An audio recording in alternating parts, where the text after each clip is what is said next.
boys, we are back with a banger today. Fantasy football, everybody loves it. Obviously, I do a bunch of different leagues. The biggest one I do is the NDL. It's our official league. $50 buy-in, 14-team, full point PPR, all the good stuff. We have trophy, punishment for the loser, got a little bit of everything. So today what we're going to do is put our rosters into Madden, simulate season, see who actually drafted the best team according to Madden. Obviously, it's going to play a lot different in Madden than it is in real life. I'm going to have injuries turned off, so that'll be a little bit different so that everybody's team will actually play. I don't want someone just get hurt in the sim and then not have their actual team. Obviously, that's going to happen in fantasy. Injuries happen. You got to change people out in waivers and everything like that. Not going to happen in this video. So we'll go ahead. This is how the draft played out. And then this is a pre-draft power rankings that we made based on a poll that we did of all the other players. So you voted on everybody else's team. You didn't include your own, but you just ranked them 1 through 13. And then the average ranking they got, I put all the numbers in and gave them a ranking. And then Commissioner Bailey gave them like a little excerpt kind of explaining their team, a little joke kind of for everybody. So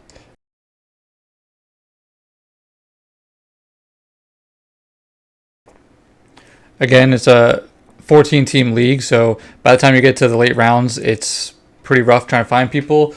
Some people will be steals, some people not so much. They're just going to get cut before the season even starts. But let's go ahead and jump into the teams, see who everybody got. So first we have the Bengals, coached by Daniel. He had the last pick in the draft, so a little bit tough for him. So he has Joe Burrow at quarterback. He has a running back and receiver. He has a nice split of 5 and 5. He has David Montgomery, Ramondre Stevenson, Deuce Vaughn, Jalen Warren, and Kyron Williams. Receiver, A.J. Brown and Mike Williams, Gabe Davis and Deontay Johnson, and lastly Sky Moore. He has Jawan Johnson and Sam Laporta at tight end. Obviously the Bengals offensive line and defense. And lastly he has Cameron Dicker, the kicker, and that brings him to an 85 overall team. Not bad for having the last pick in the draft. It's not easy to have pick 14. Next up, we have the Bills. This team he's coached by my dad. He was projected number 1 based off ESPN's projections, and now he's all the way to, I think, 10th place out of 14. He's been just decimated by injuries so far. So he has Lamar and Geno Smith at quarterback. Running backs, he went kind of risky with only 3 running backs, and it's really coming back to haunt him right now. So he has Jonathan Taylor, Rashad White, and Jeff Wilson, 2 of which are injured on IR right now. He has receivers. He has Amari Cooper and Tyler Lockett. He has Hollywood Brown and Jacoby Myers. He has Darnell Mooney and Jaden Reed from the Packers. Tight end, he has Travis Kelce, another person who was injured. And he also has Greg Dulcich. Probably the biggest reason he went with 3 running backs was because the value just wasn't really there towards the end, because he kind of went early with the best kicker in the league, Justin Tucker. Next up, we got Freddie and the Commanders. He stole Tua from me. He already had Deshaun Watson drafted earlier, and then took a second quarterback when I hadn't taken one quarterback yet. It kind of came back to haunt me a little bit. You'll see in a little bit. But so he has Tua and Deshaun Watson at quarterback. Running back, he has Kenneth Walker, Bijan Robinson, Brian Robinson, James Cook, and then also, who you can't see, he has Tyjae Spears, the handcuff for Derrick Henry in Tennessee. Receivers, he has T. Higgins and Jalen Waddle, Elijah Moore and Tank Dell, and that's it. Tight end, all he has is Dalton Kincaid. It's going to kind of hurt him in this, since there's going to be probably a lot of multiple tight end sets, and he's only going to have one tight end.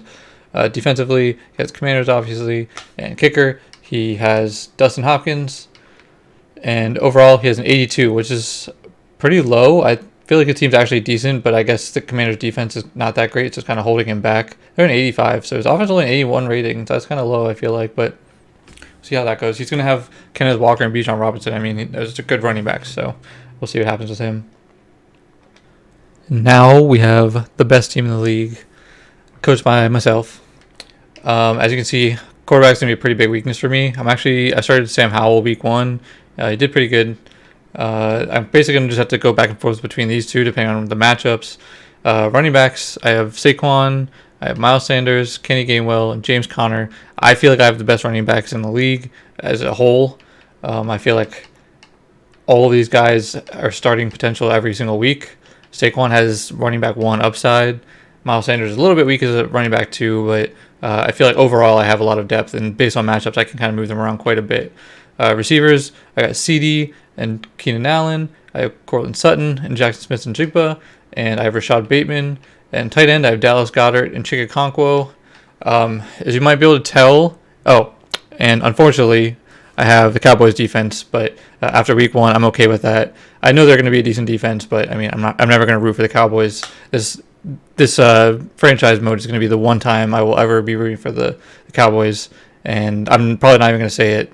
But basically, my strategy going into this draft is I have the worst injury luck in fantasy football ever. Every time, if you're drafted in my top 3, then you're going to get hurt most likely. So I basically just loaded up on division rivals. So if my fantasy team sucks, at least that means that they're all going to suck in real life, and the Eagles would be better off for it. So that's why I have, CD. I took the Cowboys defense. I have Saquon. I have Miles Sanders, the former Eagle, kind of take it out on him a little bit. I unfortunately took Kenny Gainwell late.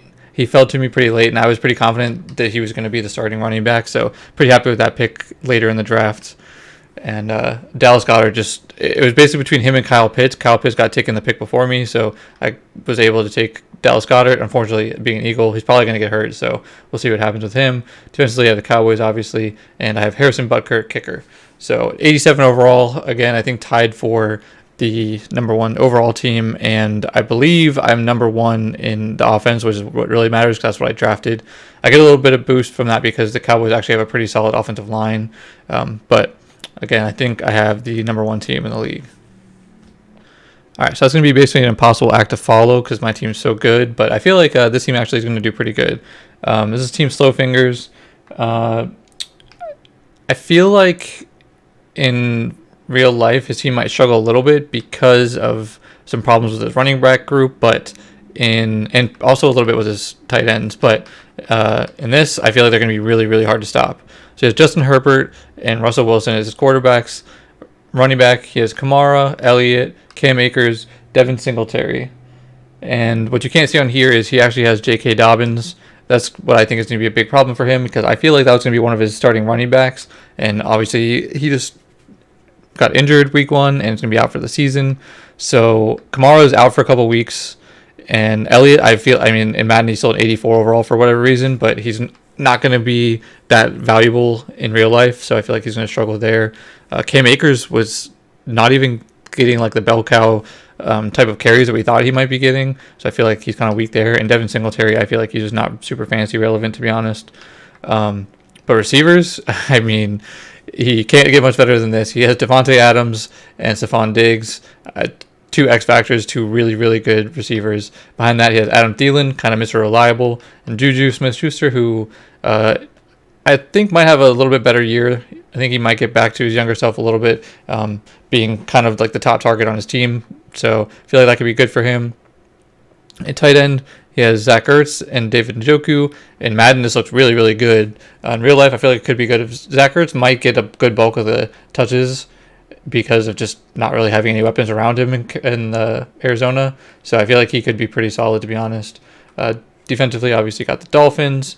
And special teams, he has Jason Myers as his kicker. Overall, as an 86 overall team, 87 overall offense, so not bad. Again, might have some issues in real life, but this is a really, really good team in Madden. Going to be really hard to stop him. All right, and now we have probably what's actually the best team. All jokes aside with my team. My team's, I feel like they were going to be pretty solid, but this team is pretty good, to be honest. Obviously, the Eagles, so they have my vote to begin with. But this is Team Scott, and I think he did a pretty good job overall. He has Dak Prescott, who I don't like in real life, and he was turnover machine last year. Also has Kenny Pickett behind him. Kind of a sleeper pick. I think he could have a decent season. Didn't look that great week 1, but I feel like he could do pretty good this season. If Dak can cut down on the turnovers, I think he's going to be a pretty solid fantasy quarterback. And Madden obviously just loves the Cowboys for whatever reason, so he's an 87 overall for some reason. Running back, he has Christian McCaffrey, Joe Mixon, 2 really good running backs, and having Mixon actually be a decent fullback, so he'll actually get some use out of this league, will be pretty good for him. And he also has Jerick McKinnon and Chase Edmonds as his other running backs. Neither one are really going to do much, I don't think. But I don't know why it's not showing McKinnon on here, but he has McKinnon as his fourth running back, which actually I think be his third running back. I'm not sure why he's not there because McKinnon's definitely better than Chase Edmonds. Receiver, Devontae Smith and DJ Moore. He's Brandon Ayuk, who's balled out week 1. Odell Beckham didn't do much, but, I mean, could be sneaky fantasy play this year. And he also has Curtis Samuels and Alec Pierce at receiver. He gets the benefit of having the Eagles' offensive line and defense, which are both pretty solid. And at special teams, he has Tyler Bass, a kicker, also a pretty solid kicker. And overall, he has a 92 overall offense, which is, I'm pretty sure that's a couple of points ahead of the next closest person. And he has the number 1 ranking at 88 overall.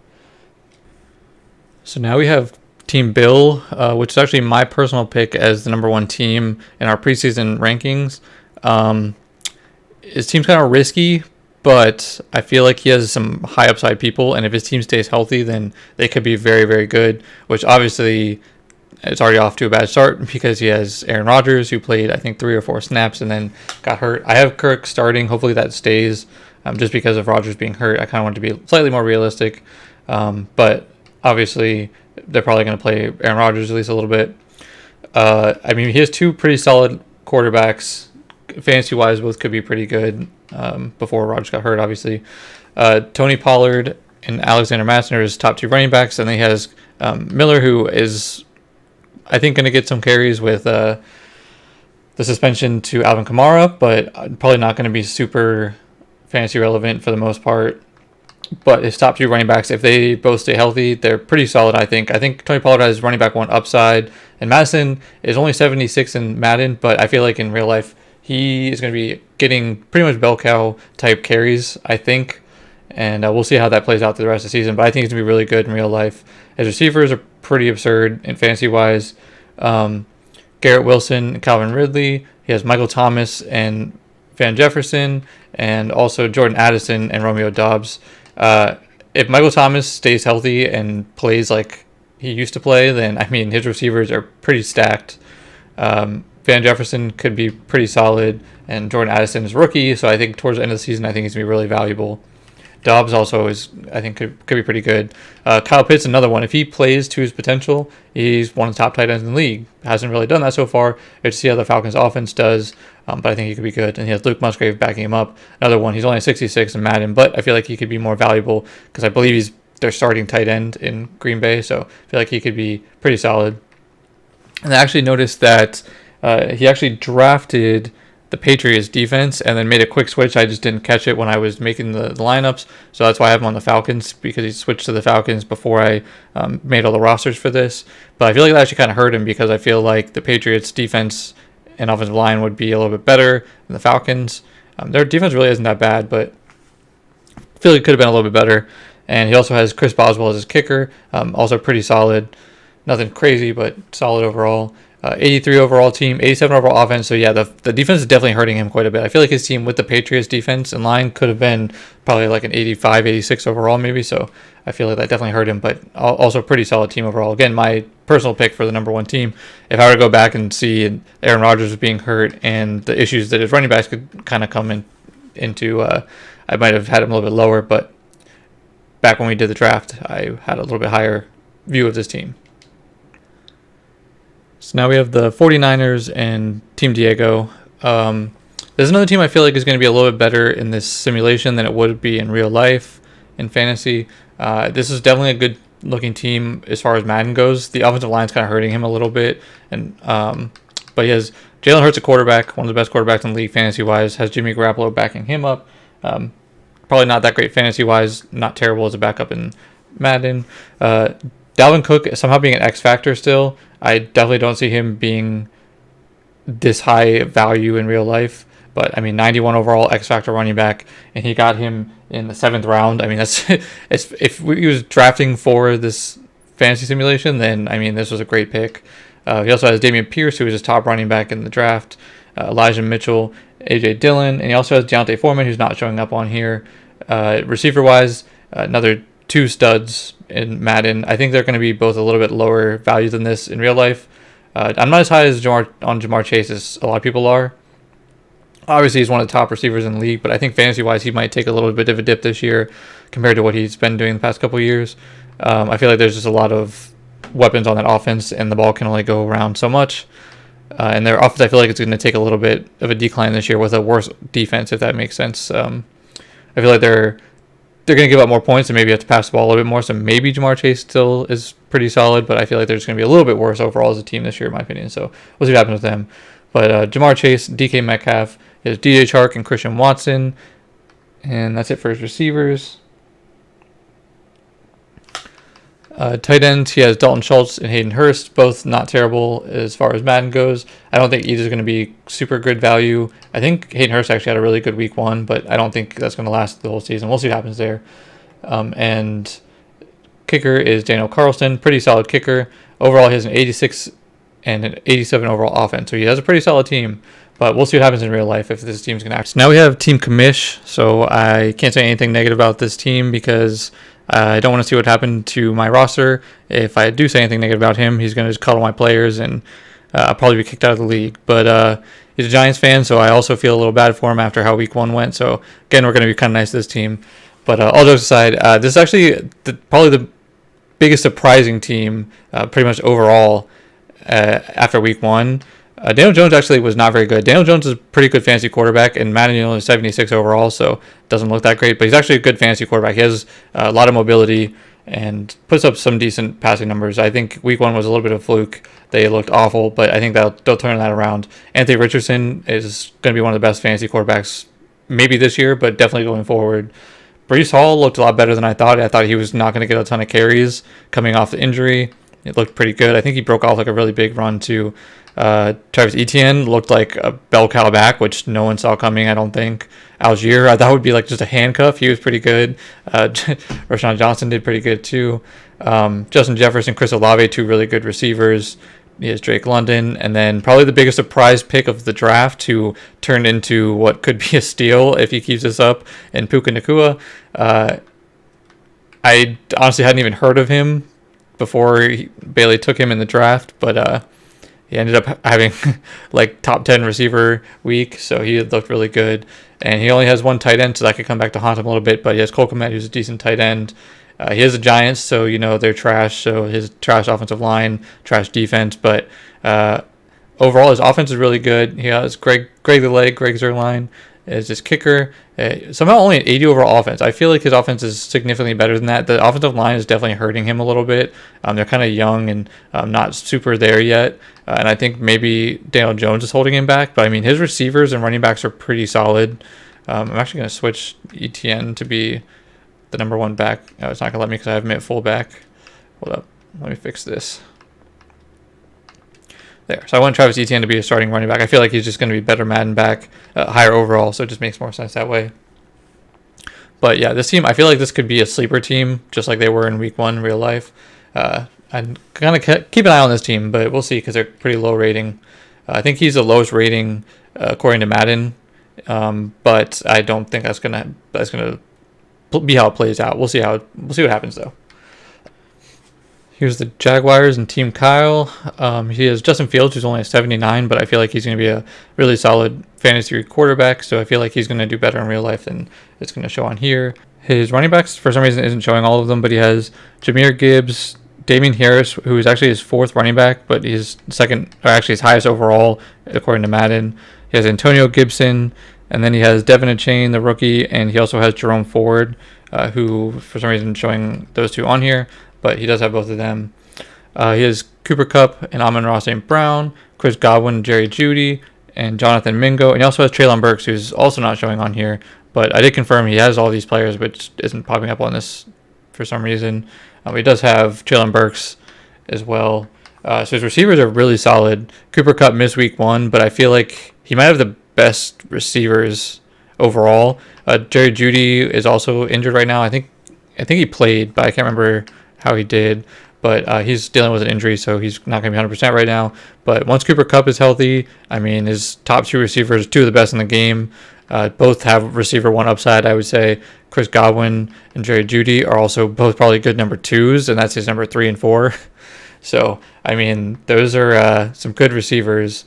Defensively and offensive line, Jaguars, obviously, and kicker, he has Brandon McManus. He's only an 80 overall. I feel like another one that's going to be a little bit better than what the projection is showing. Another one he's tied for, I think, the lowest overall. But I feel like this team's actually not bad. I think Justin Fields might struggle a little bit in the simulation, but I feel like overall this is a really, really good team. So we'll see what happens with them. Now we have Benny and the Jets, which is a missed opportunity for his fantasy team name. Is another really, really solid team.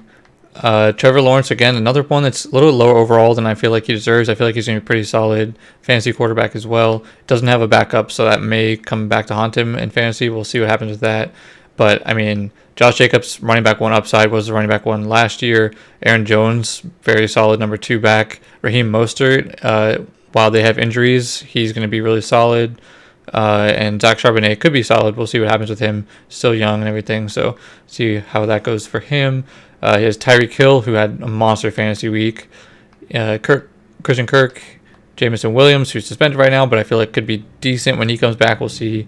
He kind of just adds another ripple to that offense, so we'll see how they use him. If he's going to get enough targets, because probably it's going to be 1 to 2 just deep shots a game.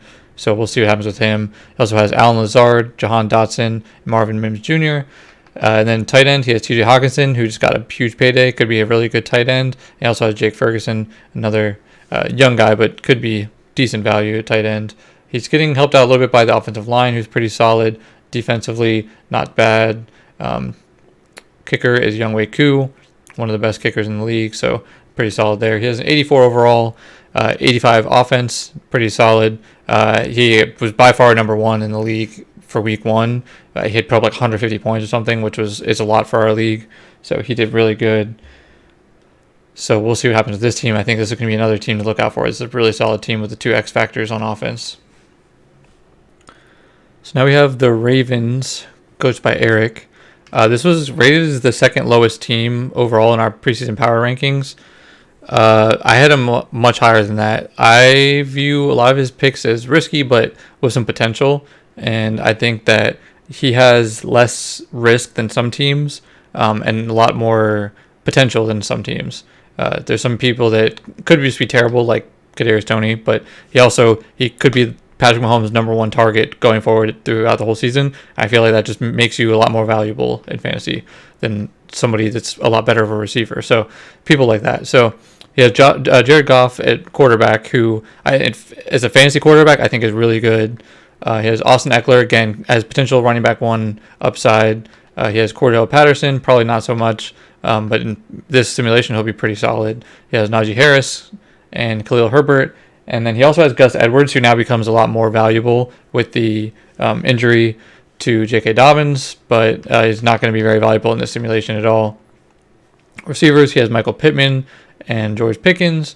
Kadarius Toney, who we already talked about. He has Zay Flowers, who looked really good week one. And Quentin Johnson, who's young but has some upside. If Keenan Allen or Mike Williams go down, then I feel like Quentin Johnson becomes a very valuable receiver in fantasy. So then he also has a tight end who has the potential to be tight end number one. Obviously, Travis Kelce is the favorite to be number one basically every year that he's in the league, but Mark Andrews has that potential, and I feel like that just makes him super valuable because tight ends there's a big difference between like the top 3 to 5, and then there's a huge drop off after that where you're going to get like 5 points a game versus like 15 points a game. So I feel like getting one of the top 2 tight ends makes it just a huge difference. So I feel like that was a big get for him. He gets a little boost because the Ravens' offensive line and defense are both solid. And then he also has Graham Gano, who's a decent kicker. So overall, he's an 85, 87 offense. So Madden has him ranked a lot higher than our draft had him, our preseason power rankings had him rated. So I think he, like I said, has a lot of potential, but we'll see if the risk pays off for him. So here's Timmy with the Saints. This is another team that, as far as the Madden simulation goes, is probably one of the favorites. He's got to be up there. Josh Allen, if he doesn't play like an idiot and throw 4 interceptions, then he's going to be one of the best fantasy quarterbacks.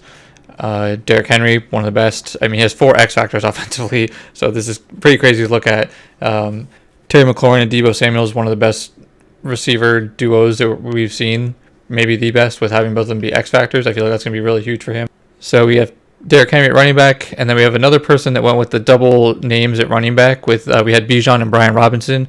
Now we have Jamal and Javonte Williams. He also has Tank Bigsby at running back, and he also has Zamir White, who's not shown on here because he has 5 running backs. It doesn't go down that far. And receiver, we saw Terry McLaurin and Deebo Samuel already. He also has Brandon Cooks, so I feel like it's going to be a really good receiver 3. Rondell Moore also has some value as third receivers because, again, they just don't have very many weapons over there. And he has Rashee Rice, who's a young receiver. Tight end Darren Waller, who has some upside if he's able to stay healthy. Then he's been very good in the past. We can see if he can get back to that level. And he has Irv Smith, who's a decent fantasy option. His kicker is Jake Moody from the Niners. Young guy, so we'll see how he turns out to be. We've seen kickers get drafted high before and not work out, but I feel like he's a pretty solid option. I feel like he's going to be a pretty good kicker, but we'll see how he is fantasy-wise. If the Niners keep scoring as many points as they did this week, then I feel like he'll be a pretty good option. So that brings him to an 85 overall team and 89 overall offense, which is one of the higher ones we've seen. So it's got a pretty good team, and again, could be the favorite with having 4. All his weapons are basically X factors, and then Darren Waller, only a star, but I mean, he was an X factor, I'm pretty sure, before, so he's another really good tight end. Last but not least, we have Tyler coaching the Steelers. You got Patrick Mahomes, so can't go wrong there. Also has Brock Purdy as a backup, who actually looked pretty good week 1, so we'll see what happens with him. Another team with 4 X factors offensively, so I mean, they're going to be another team that's going to be really good. I think in fantasy I have them ranked a little bit lower, but we'll see what happens with them. Running backs, he has Nick Chubb, Samaj P. Ryan, Isaiah Pacheco, and Rashad Penny. Penny, I feel like, is not going to be super valuable. As an Eagles fan, I just think that Kenny Gainwell looked to be, before he got hurt, he looks to be like he's going to be the number 1 back. They didn't really use DeAndre Swift that much, and Rashad Penny was a healthy scratch. So we'll see what he does going forward. Running backs overall going to be a little weak for him. He also has Ronald Jones, another person I don't see being super valuable, but he's not shown on here. Pacheco looked really good week 1. Nick Chubb, he's going to be a really good running back all the time, so can't go wrong there. DeAndre Hopkins, it's 93 overall. Star dev, but 93 overall is going to be really helpful for him. I feel like that's going to be a lot more valuable than he's going to be in fantasy. Mike Evans being X Factor is also going to be a big help. Tyler Boyd's a little bit of a drop off at receiver 3 in fantasy. I feel like he's going to be not as good as he's been in the past. I feel like they'll use him a little bit more now that they seem like they're not going to really sign T. Higgins long term. We'll see what happens with him. Michael Gallup, another one I feel like could be valuable, but we'll see what happens to him if he gets back to his old self or if he's kind of down like he was this past year. Tight end, you have George Kittle and Tyler Higbee. It's probably the best tight end duo, at least that I can remember, that we've seen. It's a really good duo. George Kittle, if he stays healthy, is one of the top tight ends in the league. Tyler Higbee has a ton of upside. He will get a lot of targets, and he's just been solid for a long time. At kicker, he has Evan McPherson, really good young kicker. Can't really go wrong there. Overall, he's 86 and 89 overall. Offense is pretty high as well, so I feel like he could be really good. I feel like the X factors on offense are going to really help him out. And I mean, even his weak player at DeAndre Hopkins is star dev, but he's 93 overall, so I feel like that's going to be a really good team as well. All right, so now let's get started. Now that we've seen all the teams, comment down below, roast our teams, tell us who did good, who did bad, tell us what you think. Do you think you would take that would have been better? We'll see how that plays out through the rest of the season. Love to see some comments down below, see who I could have done better with. I have a couple people that I was a little upset that I maybe passed on somebody, and I thought maybe they might fall to me, and then they ended up not falling to me. So we'll see how the teams play out in the real life. But yeah, we're going to just sim to midseason, and we're going to go from there. Just look at some stats and stuff once we get to midseason. All right, so we made it to week 8. Somehow I'm just now realizing that every single team in the NFC East is one of the teams in the league. So I don't even know if it's possible for all the teams in one division to make the playoffs, but we'll see what happens because it looks like they might be some of the top teams. It might even be that all of our losses are in the division, so we'll see what happens with that. So Daniel's Bengals, Mr. 14th draft pick, Mr. last in the preseason power rankings, is undefeated right now. The Niners 6-1. We got the Bills 6-1. The Titans. I don't think any of us had the Titans, right? Wow. surprised the Titans are 5-1. Steelers, Giants, Saints. Yeah, so like all of our teams are the top teams. The Raiders, another team, not one of us. Vikings are up here. Anybody like really low? Commanders look to be the lowest out of all of us. The Jets 3-3. The Jets is Benny was maybe my favorite to win the whole thing. He's 3-3. Wow. Dolphins down here, Ravens down here. So some of our teams are doing pretty bad, surprisingly. Let's look at a little bit of stats real quick to see maybe who's underperforming for those teams that are lower down the list. All right, there shouldn't be too much of surprise with the quarterbacks, running backs, and receivers. We'll see what happens since we have like 4 to 6 running backs and receivers on each of our rosters. So we'll see maybe some weird stats with people kind of splitting carries and stuff. But Justin Herbert is the number one as far as yards. 16-7 ratio is not the best, but could be worse. Dak was 17-2. I mean, that's surprising. He led the league in interceptions thrown last year. Only has 2 this year so far. And, I mean, he's killing it in yardage, too. So that's one of the reasons the Eagles are one of the top teams in the league right now. Where's Marcus Mariota with the Chiefs? I mean, whoever's on the Chiefs just gets, broken in this game. But who is... Wow, this is surprising. Wow, Joe Burrow is way down here and somehow undefeated. 9-1 touchdown to interception ratio is not bad, but I'm surprised with him having kind of a mediocre season. I wonder if they're like splitting or something. Is there anybody else? No. Simeon has 1 pass attempt. I don't know why he's so low, but they're undefeated. And then we'll look at my quarterback, who is one of the worst in the league. 10-3, not terrible ratio. I mean, only barely over 1,000 passing yards so far. But, I mean, could be worse. And, of course, this is my quarterback. And I guess... Yeah, so no play time for my backup quarterback, Sam Howell. But not really any surprises here. Like I said, I want to kind of look at the running backs and receivers to see maybe people are getting splits. So we'll see what happens here. Jonathan Taylor...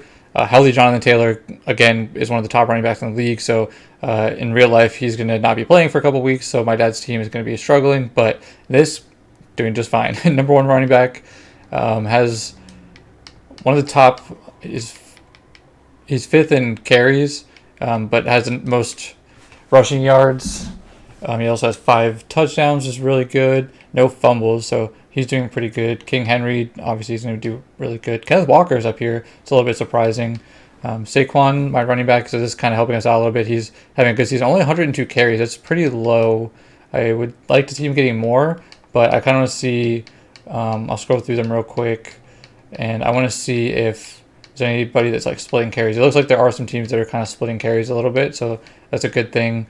But I have not seen anybody else for us, which is a little surprising with how low Saquon was. Wow. Okay, so there's like quarterbacks ahead of our second running back. That's surprising. Okay, well, apparently we're not really splitting carries too much. Here we go. Miles Sanders is our second with 8 carries for 22 yards, so he's not doing good. He has 2 touchdowns. I thought we would have somebody way higher. So surprisingly, not too much going on with the running backs. We'll see if there's any crazy stats with the receivers. Devontae Adams is number 1. Not totally surprising. Devontae Smith being number 2. The Eagles are having a good season. I said that they were one of my favorites going into this, and they're performing pretty well so far. Smitty has 4 touchdowns. That's pretty good. Let's see who's leading in touchdowns. Darren Waller with the most touchdowns. KJ Osborne was 6th, is number 2 in touchdowns. Chris Moore, I mean, a lot of the teams are just going to have like random backup players starting for them, so they're going to put up surprising stats, but like KJ Osborne, I guess not crazy with how much the Vikings should be passing the ball and stuff, but Chris Moore being 3rd in touchdowns is a little wild. And he's doing good everything else too. I mean, he's not that far down on the receiving yards. Like Valdez Scantling's up here, so I'll go ahead and scroll through all the receivers. You want to kind of take a look. We'll see where my top receiver is as well. Probably not super high up here. Wow, lower than I thought they'd be though.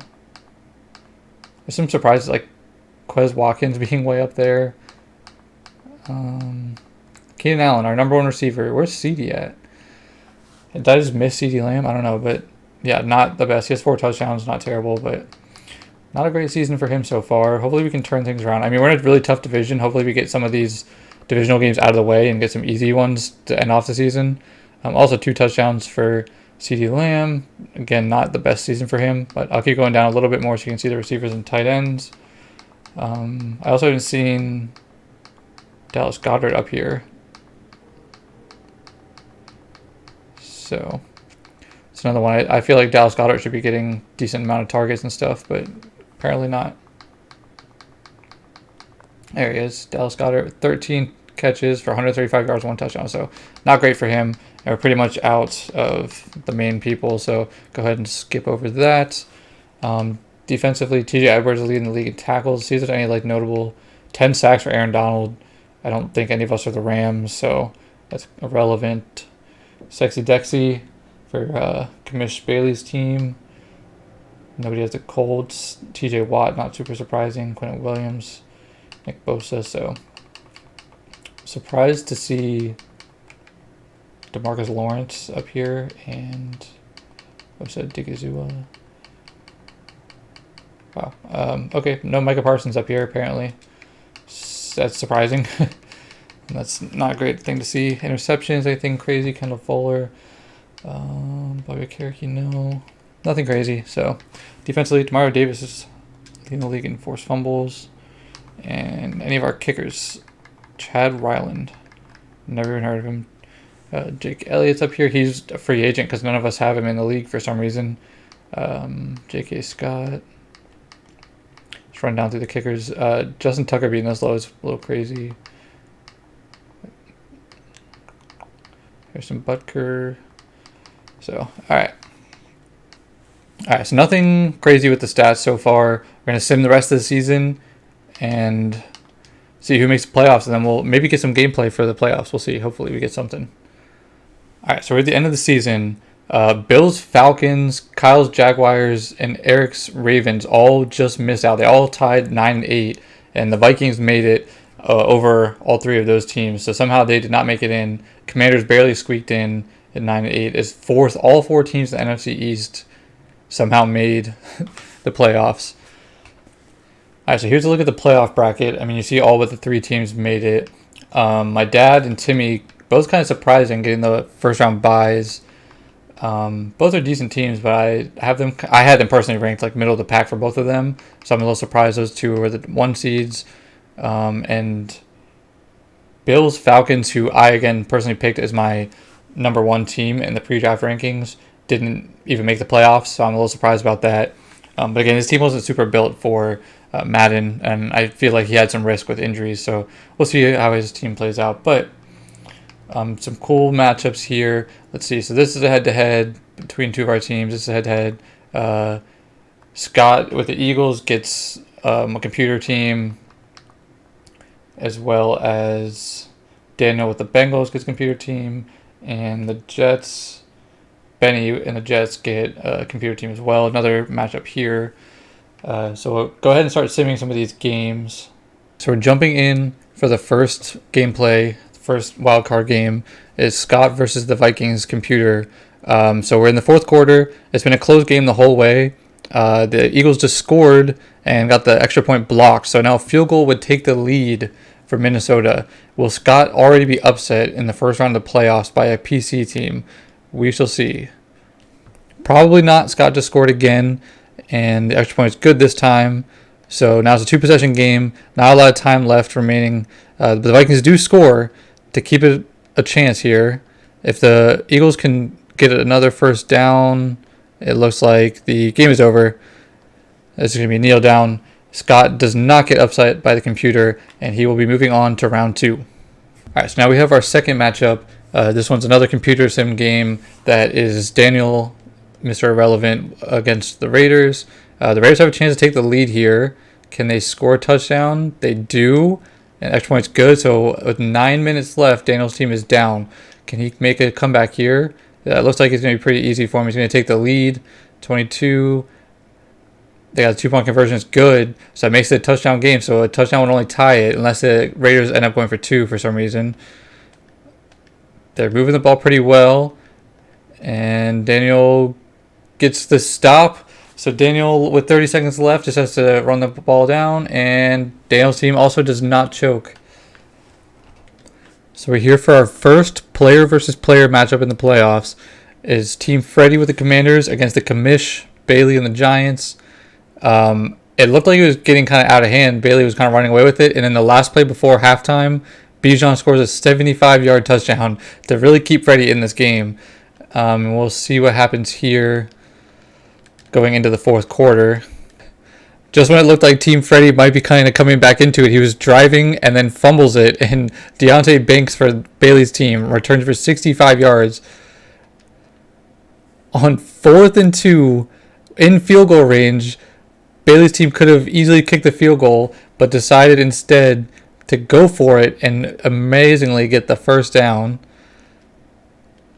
And they're going to just end it right here, I believe. With 31-13, it seems like it's pretty much out of reach at this point. Game over. Team Bailey knocks out Team Freddy. All right, jumping into the next game in the fourth quarter, it's my Cowboys against Diego's 49ers. I'm down by 1 point, but we're in scoring range. We really need a touchdown here, and I wouldn't mind going for a 2-point conversion to really tie it back up, even if he does score. Looks like Dallas Goedert, who did nothing in real life in week 1, now just had 3 catches in a row, including a 5-yard touchdown to give us the lead. And we get the 2-point conversion to make it a touchdown game, so he would have to tie it up with a touchdown. See what happens here. It's a close one. Team Diego is driving right down the field on us. He needs a touchdown, but he still has 2.5 minutes, and he's driving pretty well. So it looks like he might actually be able to score here, tie it up. But maybe not, because Micah got the pressure, but did not get the sack. Throws it away. They decided to turn the camera for this play for some reason. And we'll see what happens here. It's 2nd down now. He's still in field goal range. The field goal does him no good. We get any pressure? We do. He really had time in the pocket, but for some reason tried to scramble and got sacked. Now it's 3rd and 19. So he was driving, and I kind of jinxed it seems like. All right, so now he's down to 2 minutes, and he's got 3rd and long.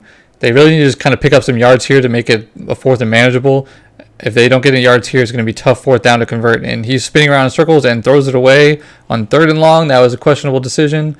Our defense looks like they're going off the field like they might kick this, but there's no way they're kicking field goal here. Oh my God, Tua gets trucked by his own lineman.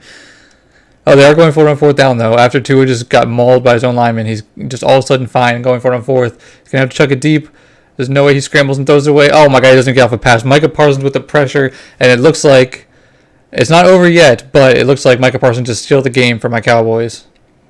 So after getting the first down and the Niners running out of timeouts, I will knock out Team Diego and the 49ers. The next matchup is another player versus player. It's Slow Fingers and the Dolphins versus Tyler and the Steelers. This one's just been a blowout the whole game, so we can just go ahead and probably get this one over with, unless there's some miraculous comeback by the Steelers. It's a little surprising. The Steelers have one of the better looking teams in Madden, at least, but the guy who was leading in stats for quarterbacks in midseason just kind of ran through them on this one. All right, so Benny and the Jets were looking kind of rough at the end of the game here, and then there ended up being a turnover, and now it looks like they might take a commanding lead, and they only get a field goal out of that. They got the ball like inside their own 30-yard line and somehow came away with only a field goal. So only a 1-possession game. Let's see what happens with the Titans. Can they get anything going? Well, they're getting close. We're actually going to jump into this real quick. All right, so the Titans have a chance here inside their own 30.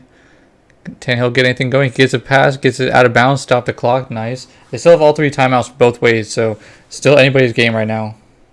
To be honest, it looks like we might even get overtime in this game. We'll see what happens. Tannehill gets another drop back pass, another throw to the sideline. Doesn't get out of bounds there. And he fumbled it, but it went out of bounds. It doesn't matter. That was a risky play. It ended up stopping the clock, but now they're in 3rd and medium because he fumbled it out of bounds. It looks like they might have lost a couple yards. 3rd down, got to get the first down here. They get it, and does he get the touchdown? No, not quite. He just gets chopped short. All right, 1st and goal. They can definitely run it here. They probably want to run down a little bit of clock so the Jets don't get a chance to score down the other way. It does. Oh, he gets stopped short. It's a close one, though. They should score the touchdown here. They got to waste a little bit of clock. Hopefully they don't call timeouts. Got 2nd and goal. Snapped up the middle. Oh, they sniff that one out. They might not even score now. They're going to have to probably pass at least one of these next 2. If they don't get it here, they're definitely going to have to pass. It looks like they're going to run it again. This is a long 3 yards. No, they are passing it, and he gets sacked. Oh my God, they're going to choke this. It's now 4th and goal. The clock's running down, but now they have to pass it, and they have to score a touchdown here, or else the game's over. See what happens. Anybody open? He has a guy open over the middle. Does he get there? Oh, Oh my God, he's wide open in the middle. What are they doing? He actually had two people open there, but a Chris Moore touchdown. This is one of the guys that was leading the leagues in receiving yards, I believe, midway through the season. So now PAT to tie it up and probably send us to overtime. We'll see what happens. They, for some reason, are saving their timeouts, even though there's only 36 seconds left. And what is going on with the lines? What is this red line in the middle field? I feel like that's saying that was Young Hiku's field goal range, which apparently is like 80 yards. No, it's still not working. I don't know what's happening. But another first down. They call a timeout this time, which is smart. So they're getting close to field goal range. It's probably good that was dropped, to be honest. Stop the clock. And I wouldn't have really got them into field goal range. It wouldn't have really changed much. They're still going to need a couple yards to really have a good chance. You have the running back open. Nope, waited on it. The tight end open. Does he get out of bounds? No, they're going to have to waste another one of the timeouts. All right, so now they're pretty close. Young Waku could probably hit a field goal from here. It's going to be a tough one, but he could have the leg for it. But they're going to want a couple extra yards, and they're going to get a couple extra yards and then some. All right, now the game's probably over now, actually. They need to call this timeout. They're not calling the timeout for some reason. They're probably going to let the clock run down to 2. Oh, that was close. Oh, they almost let that clock run out. All right, for the win here. Young Waku for the win. It's up and nailed it right down the middle. The Jets do not get upset by the computer. Another dub for one of our teams. So now the next round is going to be all our personal teams. Obviously, a lot of people are knocked out, but no computers are making it to the next round. All right, so going to the divisional round, we have the Battle of the Bloodlines here. So we have the Battle of the Old Guys on the left here in the AFC with My Dad versus Slowfingers. And then we have the Suns going against each other. The Battle of the Roommates over here with me versus Timmy, Cowboys versus Saints. So if either one comes out on top as both me and my dad or both Timmy and his dad, it's going to be some bragging rights there. And then we have Freddie versus Benny the Jets over here. And we have the Commish Bailey versus Scott, another one of the dads with the Eagles. The Eagles, again, I'm rooting for them, and they're a favorite because it's a really solid team. So we'll see what happens here. So we have a potential huge comeback here. It was 21-0 Jets, and then Bengals and Daniel came storming back. Now it's 21-28. Jets do have the ball with a chance to kind of seal it here, and if they score here, it's going to be tough to come back from. He does hold them to a field goal, so there's still a chance. He's going to need a quick score and an onside kick. We'll see what happens here. Oh, he gets a big play, so there's a chance here. He does score. Can he get the onside kick? It's recovered by Cincinnati. What? No way. Okay, let's jump in. He has a chance here. He really has a chance. He has to get into field goal range. He's already pretty close, and he has one timeout. Okay, that might be field goal range. This is crazy. You need to call a timeout. Let's see what happens here. Did he already call a timeout? He didn't call a timeout. He waited. He throws it. It's picked off. Oh, my God. He choked. Oh, my God. Joe Burrow and the Bengals. Poor Daniel. He had a chance. They were basically in field goal range. Why are they even trying to throw that deep? Oh, my God. That was a terrible pass, too. I mean, it was way inside of the defender. Oh my gosh, I can't believe that. He had that. It could have been a tie, could have been overtime. And instead it's going to be a kneel down for Benny and the Jets. That's going to do it. Benny and the Jets moving on to the conference round. Like this, that was a crazy end of the game right there. I can't believe he choked that. I'm so glad that we watched that live though. All right, so now we're on to Scott's Eagles versus Bailey the Giants.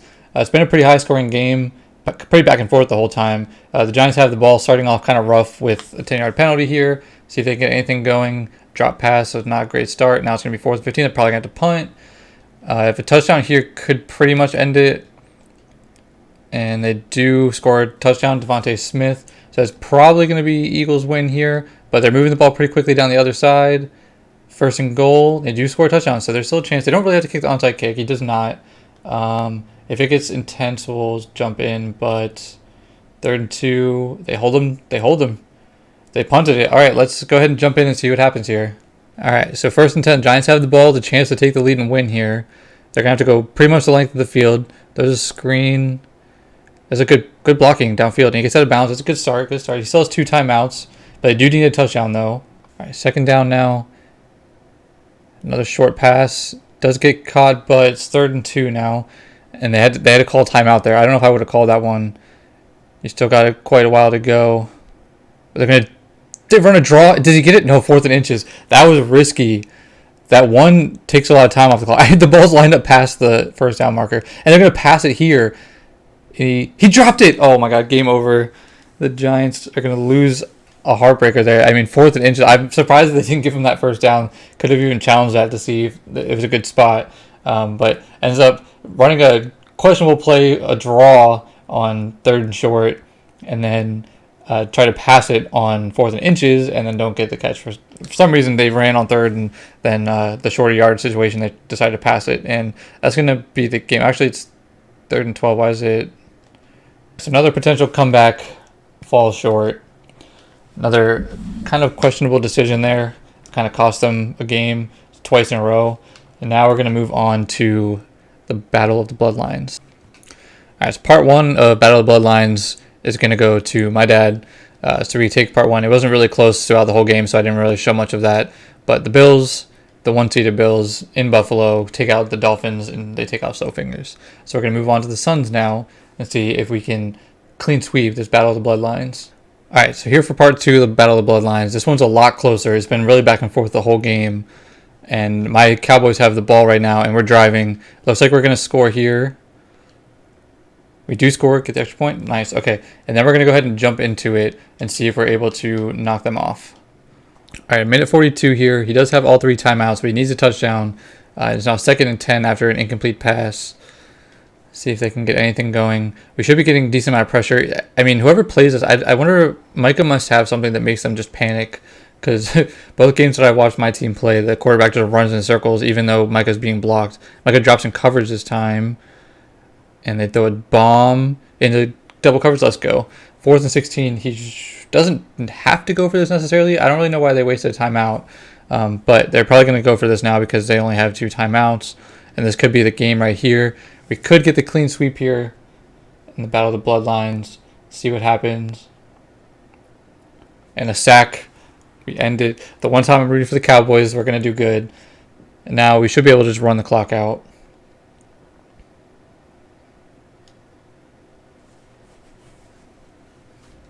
Oh, instead we're just going to run in for a touchdown?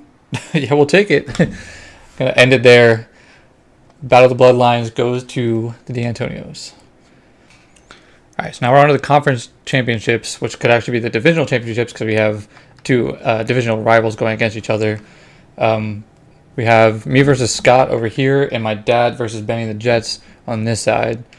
So we got 1 dad and 1 kid on each side. No bloodlines or anything this time, but we're gonna jump in and we're gonna start with We're gonna start with the Eagles versus Cowboys game. All right, so we're starting with me versus Scott, the Eagles versus Cowboys game. It's kind of hard for me to root for anybody here because, I mean, I want my team, my fantasy team to win, but I can never root for the Cowboys, so obviously I'm rooting for the Eagles here. It looks like the Eagles are going to pull it out. My team's been looking rough. I haven't really put up any points. Could score here. Do get the touchdown.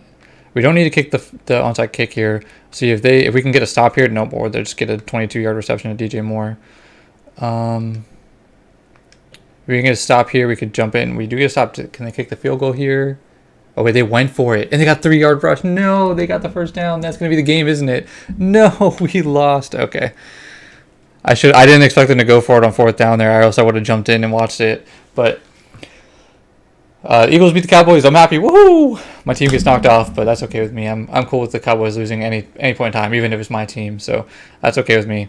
So Scott's going to move on to the championship game. We'll see if it's the Battle of the Dads or if Benny and the Jets can take out my dad's team. So we're here for Bills Jets. Would have been nice to see me versus my dad, but at least you guys know it's not rigged now. I didn't just make my team go further. It is a Cowboys, so Madden just loves the Cowboys. So not super surprised my team made it this far. We do have 4th and inches. We got to see, do they decide to kick the field goal or do they go for it here, try to get the first down? They went for it, got 3-yard rush, and now can they get points out of this? They need a touchdown here. Incomplete pass. They go for it on 4th and 3 now is the question. Oh, they got a touchdown. Reggie Gilliam just got another carry. Kind of sucks that the fullback, who's not actually someone that we drafted, just got two big plays there. But now we're going to go ahead and jump into it and see if the Jets can score here or if it's going to go to overtime. Second 10 here, still has all 3 timeouts, minute 27. They don't need to score here. I mean, they can go in overtime still, so they don't have a ton of pressure on them. Short pass, a little questionable. Oh, almost broken tackle. But he does get stopped. It's going to be third and pretty long here. Let's see, because they're going a little quick. They do waste a little bit of time. I'm surprised that the Bills didn't call a timeout here. Try to give themselves an extra chance if they do stop them. I mean, they'll have to if it's completed. Gotta get that tackle. Did you get the first? Oh my God, they tackled him into the first down. That could have been the game sealer right there. If they would have stopped him there and got the punt, they could have got the ball back with like a minute left.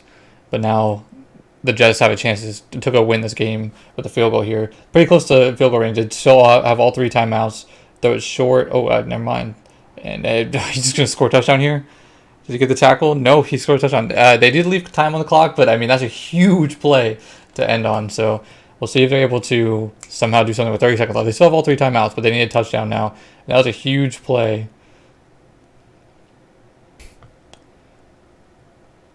Oh, big play opportunity, breaks the tackle. He's still going. Oh my God. Oh my God, he just scored 1 play. What just happened? He just broke like 3 tackles. 1 play, like 75-yard touchdown. Amari Cooper just went beast mode.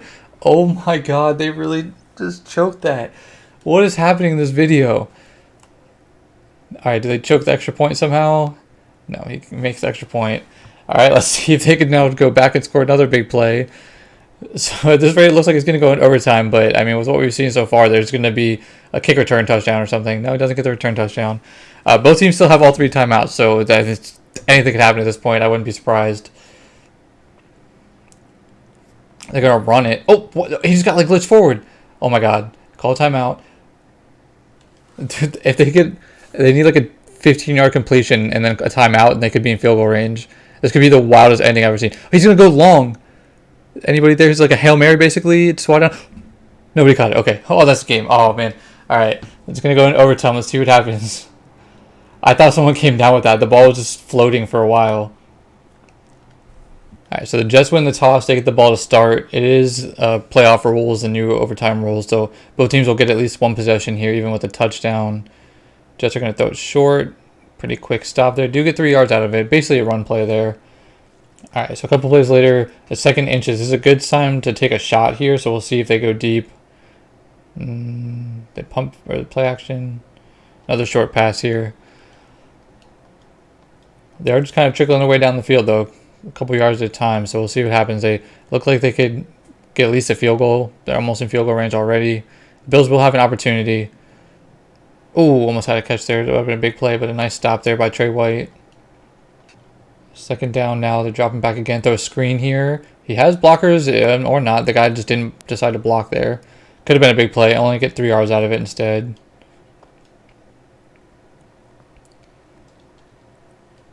Third and medium. Again, they're almost in field goal range. They'd be close. I'm not sure if they can make it from where they're at. Doesn't matter. They get the first down.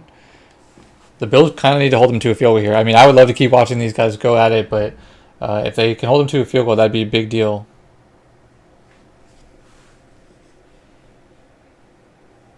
Oh, he throws a pick. That was a weird animation. Bad throw. He throws a pick, though. Oh, my God. The Bills have a chance to win it after being down with like 30 seconds left. That was Gregory Rousseau who dropped back in coverage, I'm pretty sure, and made the pick. Probably just threw Trevor Lawrence off, not expecting Gregory Rousseau to drop back. Oh, but a sack. He fumbles. Oh, he picks it up, though. Oh, I thought a big man return for a touchdown would have been wild. I have yet to see Lamar even attempt to scramble. He's been just sitting in the pocket a lot. They get a little bit of pressure again, a little bit out of his reach. It's going to be third and long. So if they get a stop here, the Jets could get good field position back, and then I think a field goal would end it because both teams have had... Oh, Lamar with a scramble. No, he drops back for the throw and out of the reach again. It's going to be 4th and 19. They're going to have to punt it. This is even pretty far back.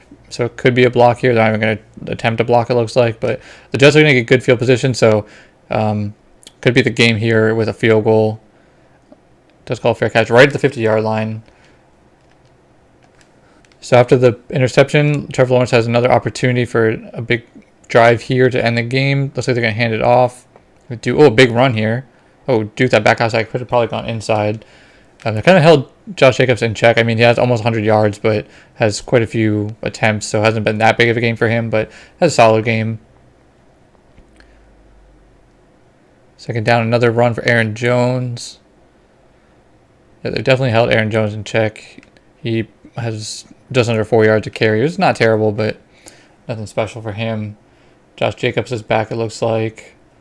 Another run. They do run it again. They're just going to run the ball down the field. I guess they learned their lesson they're like, oh, if Greg Rousseau's going to drop back in coverage and run some stunts on us, then let's go ahead and hand it off. That's good coaching right there. You scout the other team and then see what they do and make some adjustments. Another run. Yeah, I mean, they're in field goal range. They could probably just end the game here. All right, so they're going to go ahead and kick the field goal now. Oh, they get iced, though.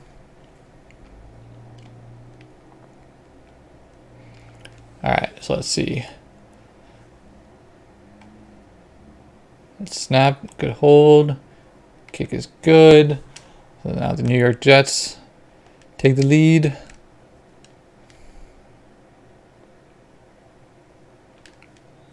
That'll do it. So unfortunately, after some miraculous games in the divisional round, both of us get knocked out in the championship, so we don't get to see me versus my dad in the championship. We both get knocked out in the conference championship, so no Super Bowl for us. All right, so we're on to Scott versus Benny in the Super Bowl. It's been a very back and forth game. It's tied 24-24 in the middle of the fourth quarter, and it looks like the Eagles are driving.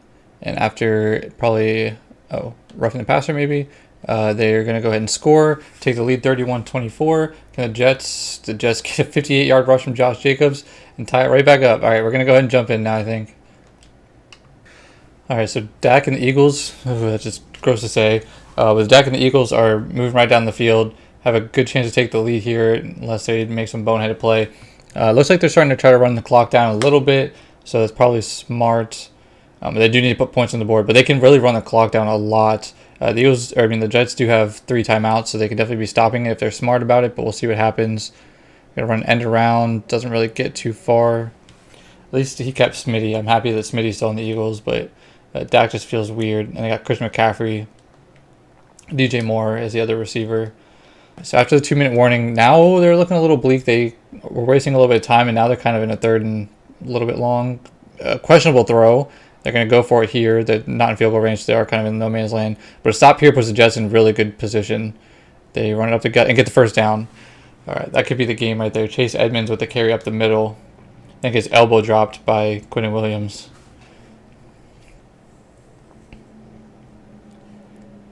All right, so now they can really just run down the clock if they're smart about this. The Jets should be calling timeouts, and they're really not. Christian McCaffrey looks like he's wearing number 20, which just feels weird seeing somebody other than Brian Dawkins in Eagles 20 jersey. All right, so after back-to-back defensive plays, they're in a tough spot. I mean, the Jets still didn't call their timeout, but they could. Oh, they're good. That's game. It looks like. Go down. No, go down. Go out of bounds. Do something. Don't fight for the touchdown. Okay. I mean, that's game. They can run the clock down now. The Jets do call their timeout. They really should just not score here. We saw what could happen in that last game. He got in for a touchdown. We'll see. Maybe we'll get some magic on the other side again like we did in this last game. All right, so Benny and the Jets were just on the other side of that crazy back and forth game. So they gave up that big touchdown with like 10 seconds left when they were winning. So now can they do the opposite and now score a touchdown with only 30 seconds left remaining and tie it up to send this game into overtime? I kind of doubt it. We saw some crazy stuff happen at the end of that last game. I don't see that happening again, but I mean, anything is possible. What are the Eagles doing? Oh my god! This is not scripted. I don't know. I don't know what's happening. Apparently, the computers just don't know what the heck they're doing. Now I feel like we're gonna see like a blocked kick or something, just even wilder. No block. Does he make the extra point? He does. All right, I can't. 30 seconds left. If the Jets give up another like 80-yard touchdown with under 30 seconds left again, that would just be insane. Okay, no magic at the end of this one. Some magic at the end of this one. The Jets do pull off the miracle, tied up, send it overtime. Just another overtime back-to-back in the conference championship and now the Super Bowl. The Jets, can they pull it off in overtime again? All right, The Jets don't get the ball to start this time, but Quinn Williams looks like he has his X factor. Can Dak walk down the field again? Oh, I for some reason thought that was a Jets player. I thought he just threw it right to the defender for an interception, but it does not. So if they get points here, they'll make it tough on the Jets. But we saw last time that it didn't really matter. The Jets just kind of turned it around, even though they got into a bad situation in overtime. Dak's going to scramble around. Those, right through CJ Mosley's hands. That should have been a pick. That was a very questionable play call. He just kind of ran in a circle and then just chucked it right to the defender. Lucky it didn't get intercepted. All right, just standing there, not snapping the ball for some reason. There's another short pass. The receiver's kind of stood there after he caught it. DJ Moore just kind of lost, it looked like. That was third and manageable, so they could get the first down here. But, I mean, they want points here because the Jets know how to end it in overtime. We've seen that. So another short pass is picked. That's good. That's game. That's a pick six. Dak Prescott. This is why you don't want Dak Prescott. This is why I grimaced when I saw him on the Eagles. Oh my God. He throws a pick six to lose the Super Bowl. In about the most Dak fashion. That's going to do it for the Super Bowl. My Eagles, my team gets knocked out right before the Super Bowl, and my Eagles get knocked out in the Super Bowl. The Jets, this is what you wanted. I mean, this is probably as close as they're going to get to the Super Bowl this year with Aaron Rodgers' injury. It's most likely not going to happen in real life. I mean, it's almost 0% chance at this point. But the Jets knock off the Eagles. I mean, 2 back-to-back just insane games. 2 back-to-back just chokes, to be honest. And the Jets back-to-back overtime wins to make it to and win the Super Bowl. I mean, what an ending. We're going to go through and look at some stats, but I mean, I don't know a better way to end it than that. So we'll go ahead and see the yearly awards. Bills, Lamar Jackson couldn't make it to Super Bowl, but did win MVP. Let's see, did any of my players? No, none of my players made on here. It's all basically our quarterbacks made the MVP race. Coach of the Year, Bengals, Zach Taylor, which is Daniel. Coach Daniel made it. Did I make it up here? Oh, I did make it up here. Coach Dom McCarthy. AFC, Lamar won Offensive Player of the Year. Von Miller, so the Bills had Offensive and Defensive Player of the Year. Rookie of the Year, Josh Downs. I mean, it's probably not going to really be any of our people. I'm surprised Jahmyr Gibbs didn't make it, but I feel like he might not have even been really starting for them. Jordan Battle made it, so one of our players at least. Best quarterback, Lamar. Best running back, Nick Chubb. Not super surprising. Chris Moore won Best Receiver, which is just insane. Another Bills player. So obviously the Bills had a pretty solid season. Another one. So you just kind of look around at this if you want to. Just going to go through all of them real quick. Best DB, Pat Surtain, Derwin James, Cade York. I'm pretty. Didn't even get. I think he got cut. I don't know. Maybe not. But somehow beat Justin Tucker. NFC wise, we got Saquon won Offensive Player of the Year. Any of my people, 2 Eagles up here. 3 Eagles back to back actually. I did have Keenan Allen somehow made up here. He must have turned his season around. Micah Parsons won Defensive Player of the Year after starting out not that great. Bryce Young was Offensive Rookie of the Year. Dalton Kincaid was up there. That was the highest of our players. Jack Campbell won it. Emmanuel Ford was another commander up there. Josh Allen, best quarterback. Dak Prescott, we know this is not true, but he just came in second place. We saw him choke in the Super Bowl, though. Derek Carr was in 5th. I'm surprised. I mean, that's another Cowboys. The man just loves the Cowboys. Saquon up here. Christian McCaffrey for running back. Receivers, Devontae Smith. Oh, I had Keenan Allen up here at number 2. KJ Osborne at number 3. The best receiver in the NFC. That's never going to hear that in real life. Zach Martin. Micah Parsons we saw. Linebacker Shaq Barrett. Trayvon Diggs. And Donovan Wilson got up here on Best DB. And Stephon Gilmore didn't. That's interesting. Best kicker Greg Joseph. Another one not any of our people really. That's going to do it for that. We'll take a quick look at the stats. I'll probably just scroll through them and talk about them very, very little. But I'm going to go ahead and show you guys all the stats. All right, Lamar Jackson ended up having an insane season for the Bills. 43-6. He's probably going to be up there in rushing yards. We don't know exactly how many he got. But we'll see if we can find him maybe on there as well. Trevor Lawrence is up here. Justin Herbert still near the top. Not as high as he was at the beginning. Desmond Ridder makes it up here somehow. Dak Prescott somehow is up here. Again, saw him just suck.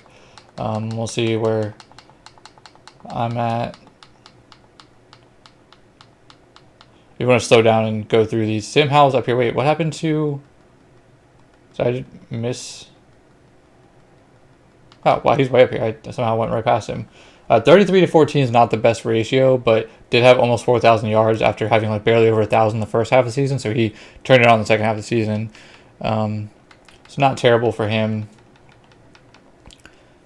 Rushing, Derrick Henry ended up on top. Nick Chubb fell off a little bit, not ton. Derrick Henry was over 1,500 yards. Pretty solid season. 16 touchdowns. 20 touchdowns for multiple people. Saquon's one of them. Nice. We'll take that. He had a really good season, actually. 5 yards a carry. Derrick Henry had 6 yards a carry and 16 touchdowns. I mean, he's just insane. Receiving. Oh, sorry. I'll scroll through this a little bit so people can see.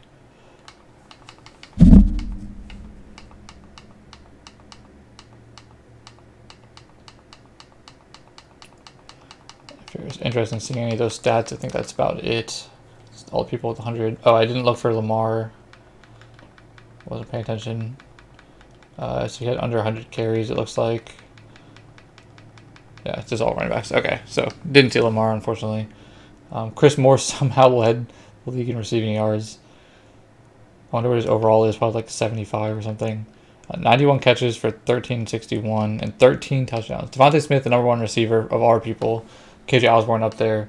Amari Cooper had a good season. Tyreek Hill had 103 catches. That's good. 10 touchdowns. Let's see who led the league in touchdowns. Devontae Smith. Keenan Allen's up there. Marquise Hollywood Brown. Christian Watson's up there. 103 catches is the most for Tyreek. We'll go back to the yardage and we'll go down. I'll again scroll down, let you guys see. Down to probably like 600 yards or so. I'm not going to go all the way down. I don't know why I'm tapping it. I can scroll like this. Yeah, not a bunch of big name people down here anymore. Okay, so that's going to do it for that. Defensively, we'll see. Kaiser White ended up leading the league in tackles. JOK was up there. We don't really care about tackles too much. Sacks. Micah Parsons ended up leading the league in sacks, even though I couldn't even find him the first time we went through. Von Miller came second by half sack behind him. Where's tackles? 83 tackles for Micah is pretty solid too. And interception leaders. Patrick Surtain, 9 interceptions. I'm surprised he even got thrown at 9 times this season.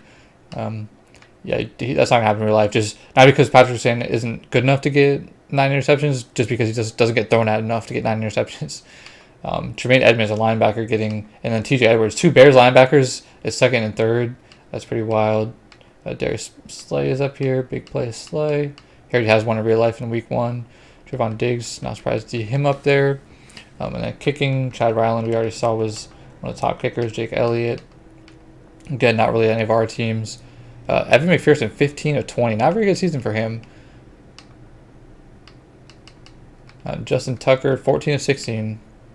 Don't see him missing 3 extra points either. Justin Tucker, not his best season either. So go ahead and do like a quick recap after all those stats. So Benny and the Jets, the rookie in our league. This is his first time doing this with us. And we have a wait list to get into our league because we already have 14 teams. It's crazy.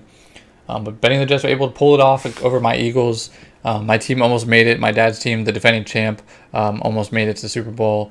We ended up winning the Battle of the Bloodlines against Timmy and his dad. But then we both got knocked out the very next round. Not too upset seeing my Eagles make it to the Super Bowl, but unfortunately they got knocked off by the Jets. So overall, pretty good season. 11 out of our 14 teams made it into the playoffs. The Jets, who were the 6th seed, barely made it into the playoffs, but ended up winning the Super Bowl. So that was cool to see. Definitely some entertaining games, some boneheaded ending to games, and then some just mind-blowing games. 2 big plays that ended off the championship and then the Super Bowl. So all in all, good video, I think. I hope you guys enjoyed. Leave a like if you did. Again, leave a comment down below. Let us know if there's any surprises in this video. Just kind of roast our teams. Tell us what we screwed up on. I'm excited to hear all about that. But that's going to do it for this video. I'll see you guys in the next one.